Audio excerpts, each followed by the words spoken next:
Hey guys, welcome to the help screen, and this is how to fix my Chevrolet app not working. So guys, this is for Apple and Android tutorial. So guys, the first solution in order for you to fix this is go to your Google Play Store and search for myChevrolet. And from here, make sure you have the latest version of the application. But guys, in my case, this application is not compatible with my device.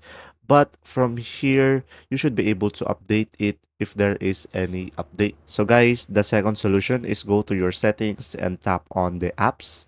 And then from here, you will have all of the installed application on your device.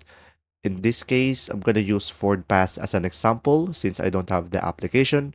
So from here, just tap on storage and make sure you clear the cache and also clear data in order for this to work.